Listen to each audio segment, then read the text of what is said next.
Majority on 630. WMAL. 7:07 on a Friday morning in Washington. This is the Morning Majority. Brian Neiman, Mary Catherine Ham, and Major Garrett. Good morning. Smiling over there from National Journal. Sticking all the 80s music. Taking it back. Nothing wrong with 80s music. It was a good time. Yeah. I enjoyed that nothing decade. wrong with it at all. That's right. Can't remember any of it, really. Maybe you should be playing 90s music, reminiscent of the government shutdown last time it was there. Yeah. We'll get back into that coming up in the 8 o'clock hour, and also have the latest on Wisconsin coming up as well. But now we are joined by General Richard Myers, former chairman of the Joint Chiefs of Staff. Always great to have you on the show. General, thanks very much for coming on. Hi, Brian, Mary, Major. We've had military involvement in Libya now for a couple of weeks. Criticism that the mission is unclear. I'm curious, how do you think things are going there right now?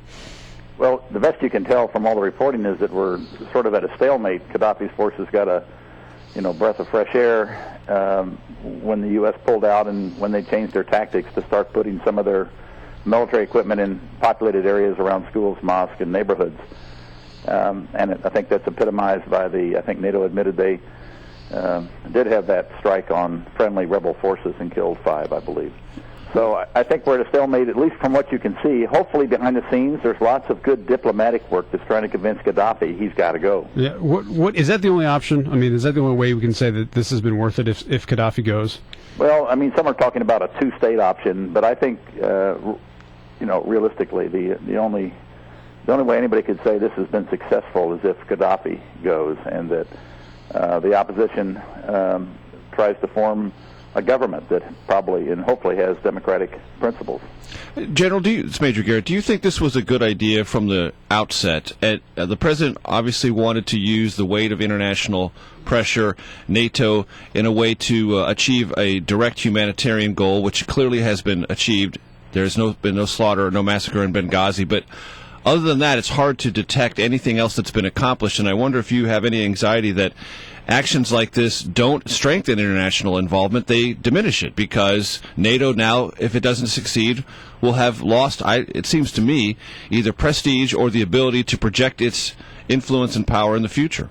Well, sure, you have the most successful military alliance, security alliance in the world, and if they can't be successful in an endeavor like this, then it questions their credibility, and clearly there'll be more instances like this. I think the operation has been successful in terms of stopping some of the slaughter that Gaddafi was conducting on the opposition forces, but not all of it. Clearly, there's still going on in Misrata and other places, and you have to wonder about while you want to have a limited engagement, and while it's good to have NATO and a multinational coalition. Yeah, you have to wonder if you've set the stage for success, and I think that's being debated. It was General Ham who was the first commander, our commander of Africa Command, who I think said yesterday in front of Congress, I believe, that it may take that ground troops cannot be ruled out. Well, and if there is no UN mandate to affect the actual regime change, and yet that would signify victory, what's the next step for allies? Well, it's a great question. I think that's everybody's question. I don't Right. think anybody knows.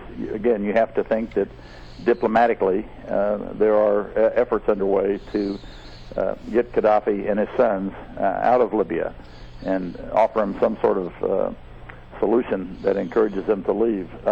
It doesn't look like Colonel Gaddafi is buying that at the moment. And General, you were party to these discussions and war planning at the Pentagon. You know how these conversations go. Air power has and can be successful in stopping things from happening, but you know from conversations and war planning that the Army and the Marines will say, look, bullet in the bayonet is how you achieve ultimate success on the ground. You can't discount the importance and the primacy of boots on the ground, direct confrontation, and direct victory, because that's usually the way it's achieved, is it not?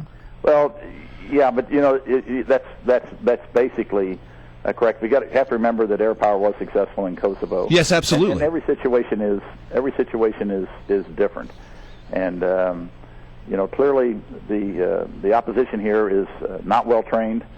It doesn't have the right weaponry in most cases. And so, you'd think you need somebody in there to at least provide them the right equipment and then to train them on it.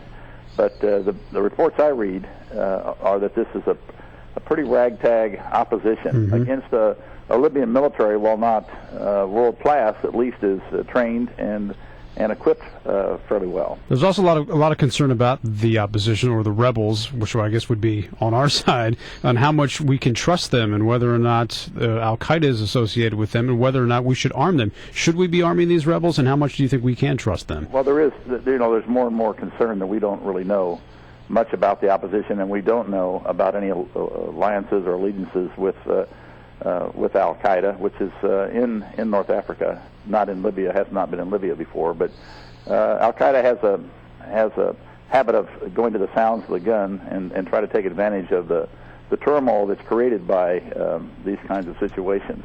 And I don't think we know enough about the opposition, whether or not all the opposition has a unified or homogeneous vision for the future of Libya. I don't think that's well understood. Senator Cornyn yesterday complained that our U.S. intelligence just wasn't providing the right kind of information, so we'd know.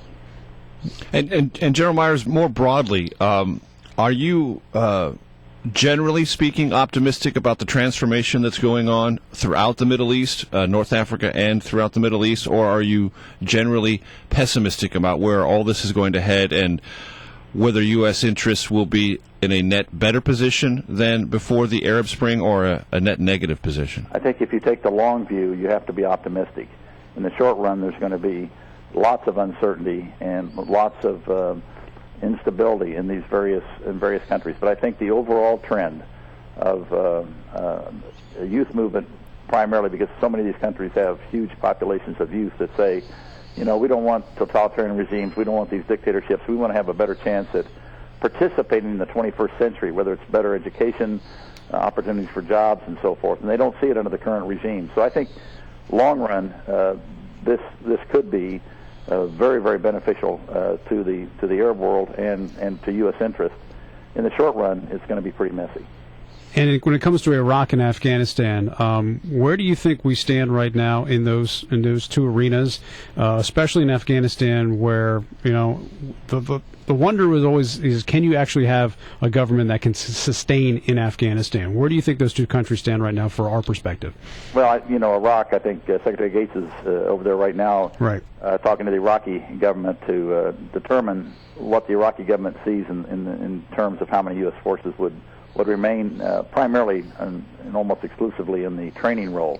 And I would say, from my experience, I'm sure the Iraqi forces still need U.S. mentorship in terms of their training and how they take care of the logistics, how they formulate their plans, and so forth. In Afghanistan, there have been some great articles recently about progress there. I would just point to all the pundits who said after the Korean War, after the armistice, that how can we ever have a democracy in South Korea? They don't know anything about democracy. How could it ever be a viable economy?